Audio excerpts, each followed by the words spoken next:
салому алейкум дӯстон. Хуб, мо боз баргаштем ва дар ин чанд рӯз он қадар хабарҳои муҳим ҷамъ шуданд ки дигар хомӯш мондан номумкин буд. ҳозир мо ҳамаи хабарҳои асосӣ ва ҷолиберо ки дар ин ҳафта баромадан ба шумо мефаҳмонем ва якҷоя баррасӣ мекунем. Дигар хабарҳо мисли натиҷаҳои бозиҳо, хабарҳои трансферҳо ва дигар маълумоти футболӣ, ҳамаи онҳоро шумо метавонед дар канали телеграми ман бинед. Дар он ҷо ман на танҳо бозиҳоро шаҳр медиҳам ва фикрҳои худро мегӯям, балки бозиҳои муҳимро ҳам дар эфири зинда, яъне пахши мустақим нишон медиҳам. Мо якҷоя тамошо мекунем, ҳар як ҳолатро муҳокима мекунем, фикр маълум мекунем ва бо дигар ҳаводорон дар вақти лайв суҳбат мекунем. Ссилка ба канали телеграм дар описанияи видео ва дар комментария часпонда шудааст. Дарои дӯстон, то аз ҳеҷ як хабар ва ҳеҷ як бозии муҳим хафо намонед. Акнун дар ягон ҷо ба азур шунед, мо бошем сар мекунем.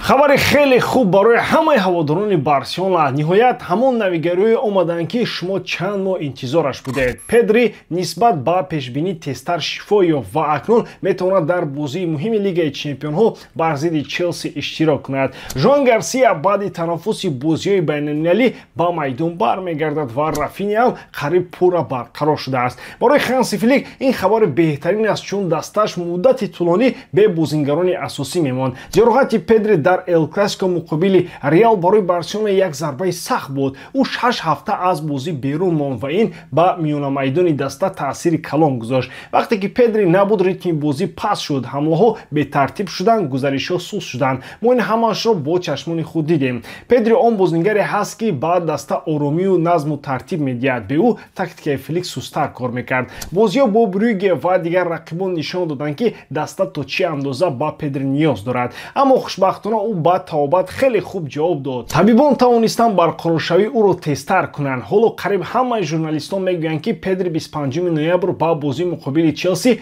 омода мешавад. Ин бозӣ метавонад муайян кунад ки Барселона дар ҳаштгона ҷой мегирад ё ин ки не. Дар бозӣ бо Атлетик Билбао ӯро намебароранд, вале дар Англия бояд ба майдон барояд ва ин барои даста қувваи хеле калон аст. Набудани Гарсия бошад тамоман мушкилии дигар буд. Пеш аз ҷароҳат ӯ дар ҳолати хеле хуб буд. 7 бозӣ, 3 дарвозаи хушк, ҳамагӣ 5 голи қабулшуда. Ӯ бо ҳимоятгарон хуб ҳамоҳанг шуда буд ва ба даста оромӣ медод. Баъд ҷароҳати миниск шуд ва ӯро ҷарроҳӣ карданд. Аз ҳамон рӯз дифои Барса бовариро ба худ гум кард. Дарвозабони дигар Шесни талош мекард, аммо ҳамон оромии Гарсияро дода натавонист. Дар 9 бозӣ даста бештар гол хӯрд ва ҳамон устуворие ки буд гум шуд. Танаффуси байналмилалӣ дар ин ҷо ба Барселона хеле ва хеле кӯмак кард.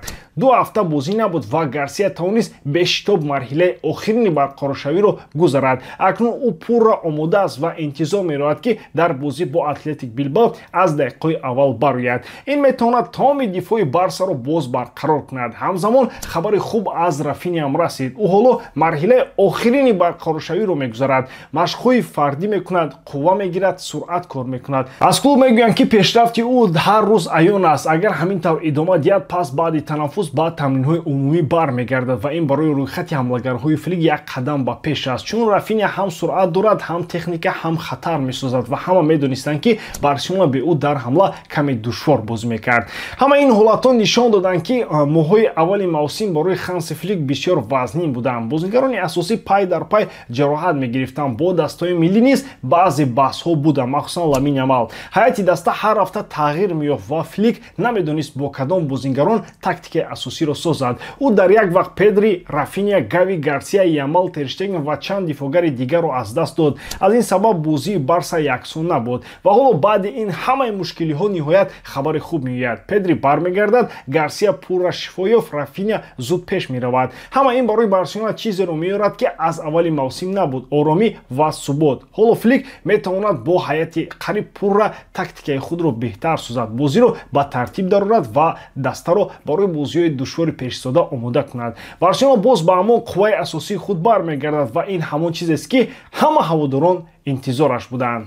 Дӯстон, имрӯз охирин марҳилаи интихобии ҷоми ҷаҳон мегузарад ва шумо метавонед ин рақобатҳоро бо сарпарасти видеои мо ширкати 1x ҷолибтар гардонед. Зеро ин ширкат чандин сари сол мешавад ки кору фаъолият дорад ва беҳтарин шароитҳоро фароҳам меорад. Танҳо дар мо ва танҳо барои шумо мо промо тайёр кардем бо номи AMG 0777 ки нафароне ки то ҳол регистратсия накарданд метавонанд дар аввалин пардохти худ то ҳаҷми 8000 сомонӣ бонус ба даст оранд. Ссилкаи бозӣ дар комментарияи ин видео. имкониятро аз даст надиҳед.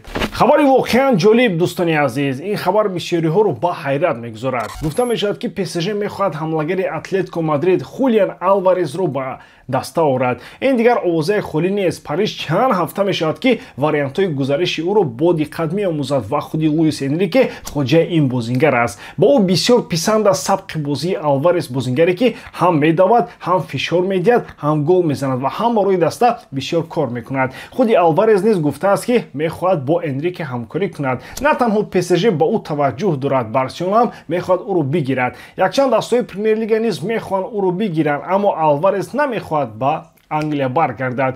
ӯ вақте дар Манчестер Сити буд, таҷрибаи худро гирифт ва дигар ба он лига баргаштан намехоҳад. агар созиш ҳосил шавад, ӯ омодааст ба ПСЖ равад. хабарҳо мегӯянд ки Атлетико омодааст Алварезро бо 120 миллион евро фурӯшад. шумо мефаҳмед, 120 миллион евро барои он ки Барсиона тавонад чунин бозингарро харад, Жоан Лапорта бояд як гурда не, балки ду гурдаи худро фурӯшад. албатта ман шӯхӣ мекунам, аммо воқеият ин аст ки чунин пул барои Барсиона хеле душвор аст. барои ҳамин онҳоро ноумед кардан мумкин. ин қариб ғайриимкон аст. аммо барои ПСЖ ин имконияти беҳтарин. онҳо дар марказ ҳамлагари воқеӣ надоранд. вингерҳо зиёданд, аммо як бозингари марказӣ ки ҳам фишор диҳад, ҳам ҳаракат созад, ҳам ҳамлаҳоро хуб анҷом диҳад нест. Алварес ба ин нақш комилан мувофиқ аст. ӯ ҳамлагари фишордиҳанда аст, ҳамон нави футболбозе ки Луис Энрике дӯст медорад. дастаи Энрике ҳамеша бо фишор ва ҳаракати зиёд бозӣ мекунад. Алварес ба ПСЖ метавонад ҳам қувваи ҳамлаи нав диҳад, ҳам сифати беҳтар дар анҷоми эпизодҳо. танҳо ба сину соли ӯ нигоҳ кунед дӯстон, ӯ 25 сола аст, сину соли беҳтарин барои футболбоз. ҳоло вақти авҷи карьераи ӯ оғоз меёбад. бо потенсиале ки дорад, метавонад дар солҳои наздик ба туби тиллоӣ ҳам довталаб шавад. лекин барои ин ӯ бояд дар дастае бошад ки ҳамеша барои ҳамаи ҷомҳо меҷангад. Атлетико Мадрид клуби хуб аст, аммо на ҳамеша барои Лигаи Чемпионҳо мубориза мебарад, ҳамчунин Ла Лига. аз ҳамин сабаб худи Алварес ҳам чанд бор фикр кардааст ки ин даста барои ӯ беҳтарин ҷой нест. баъзе бозиҳои аввалини мавсим ки Атлетико хуб набозид, ӯро водор карданд ки ба ояндаи худ фикр кунад. барои ҳамин дер ё зуд Алварес Атлетикоро тарк мекунад. савол ин аст, ба куҷо меравад? дар Манчестер Сити ҷой нест, дар Реал Мадрид ҷой нест, дар Барсиона пул нест. пас имконияти асосӣ албатта ки ПСЖ.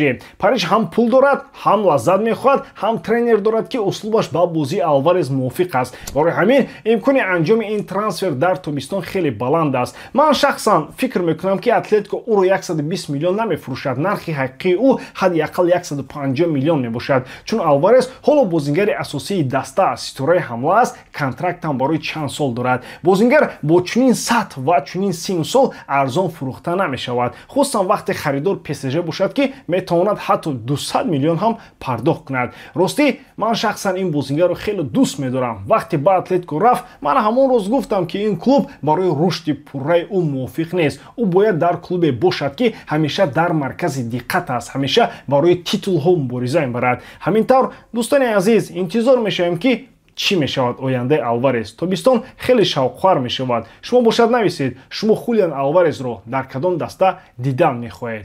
хабари воқеан ҷолиб дӯстони азиз, чанд рӯз дар YouTube видео нашуд ва дар ҳамин чанд рӯз хабарҳо ҷамъ шуданд ки худашон як қатор сару садо бардоштанд ва яке аз онҳо ин хабар дар бораи он аст ки гӯё Челси мехоҳад Винисиус Жуниорро дар соли 2026 бо маблағи аз ҳама рекордӣ бихарад. ин ҷиддӣ садо медиҳад ва аз чанд манбаъ тасдиқ мешавад. гуфта мешавад ки ояндаи Винисиус дар Реал Мадрид дигар боварибахш нест. аз ҳамин сабаб тибқи хабарҳои фиҷахез ва дигар манбаъҳо Челси омодааст тақрибан 150 миллион евро барои ин бозингар диҳад. агар ин гузариш анҷом шавад, шартномаи Винисиус гаронтарин шартнома дар таърихи Премер Лига мешавад. ин ҳатто рекорди Александр Исакро мешиканад ки тобистони гузашта ба Ливерпул бо нархи 140 миллион евро гузашт. агар ин трансфер сурат гирад дӯстон, Челси як хати ҳамлаи пурра бразилиро месозад. дар марказ Жоао Педро, дар тарафи чап Винисиус, дар тарафи рост Эстевао. яъне Челси мехоҳад як триои ҷавон, тез, техникӣ ва ҳамроҳшуда дошта бошад. ин барои ояндаи даста нақшаи хеле ҷиддӣ аст. гуфта мешавад ки гуфтушунид барои тамдиди шартномаи Винисиус бо Реал пурра қатъ шудааст, яъне онҳо дигар бо ҳам ягон созиш ҷустуҷӯ намекунанд. роҳбарияти Реал ния дорад ки ӯро дар тобистони оянда ба фурӯш барорад. сабабашро мо ҳама хуб медонем дӯстон, муносибати хуб набудан бо Хаби Алонсо ва ихтилоф бо клуб дар масъалаи маош. Винисиус мехоҳад маошаш ба сатҳи Мбаппе баробар бошад, 20 миллион евро дар як сол плюс бонусҳо. Аммо Реал, махсусан Флорентино Перес аз ин талабҳо нороҳат аст. Перес дӯст намедорад ки бозингар талабҳои зиёд гузорад. Мбаппе 20 миллион мегирад, аммо сабабаш равшан. Ӯ ҳамчун бозингари озод омад ва дар ҳар як бозиаш ба Реал фоида меорад. Клуб барои Винисиус ҳам 20 миллион пешниҳод кард, аммо бидуни бонусҳои иловагӣ. Вале агентҳои Винисиус мегӯянд ки ин кам аст. Онҳо фикр мекунанд ки ӯ бояд мисли Мбаппе маош гирад. Баъди рафтани Анчелоти низ мавқеи Винисиус дар даста тағйир ёфт. Хаби Алонсо ба ӯ он қадар бовар надорад ва мо инро дар чанд бозиҳо дидем, хусусан вақте ки ӯро дар Эл Класико хеле зуд иваз карданд. Муносибати байни онҳо хунук шудааст. Дар Челси бошад мушкилӣ нест, онҳо метавонанд ҳар гуна маош диҳанд. Ин клуб барои бозингароне ки кам ҳам бозӣ мекунанд маоши хеле калон медиҳанд. Аз ин ҷиҳат Винисиус метавонад аз Челси ҳамон маошеро гирад ки мехоҳад ва аз ҷиҳати услуби бозиам Премер-лига барои ӯ мувофиқ аст. Футбол кушода аст, ҷои зиёд, суръати баланд. Ӯ ба чунин шароит хеле хуб мутобиқ мешавад. Аммо мушкилӣ дар хислати ӯст. Мухлисони Челси дар комментариҳо менависанд ки чунин бозингар намехоҳанд. Бозингари хуб аст, истеъдоди калон дорад, аммо рафтораш бисёр баҳсбарангез аст. Дар Реал ҳам ӯро на ҳама дӯст медоранд. Албатта аз ҷиҳати футбол гузаштан ба Челси метавонад имкониятҳои нав диҳад, вале аз ҷиҳати унвонҳо на он қадар хуб. Дар Реал ҳар сол имкони гирифтани Лигаи Чемпионҳо аст. Дар Челси ин кафолат нест. Барои ҳамин имкони гирифтани ҷоизаҳои инфиродӣ мисли туби тиллоӣ камтар мешавад дӯстон. Хулоса ҳамин аст. Хабар ҷиддӣ аст, вазъият мураккаб аст ва агар ин воқеан рост барояд, тобистони 2026 яке аз пуршуртарин мавсимҳои трансферӣ хоҳад шуд. Ба ҳамин тамом вориданам ки эҷодкории ман ба шумо писанд меояд. Лайк, комментария ва дар канал обунашдаро аз ёд набароред. Бо шумо бисёр вақта Муҳаммад Гаиров хайр бордорум дар паноҳи Аллоҳ.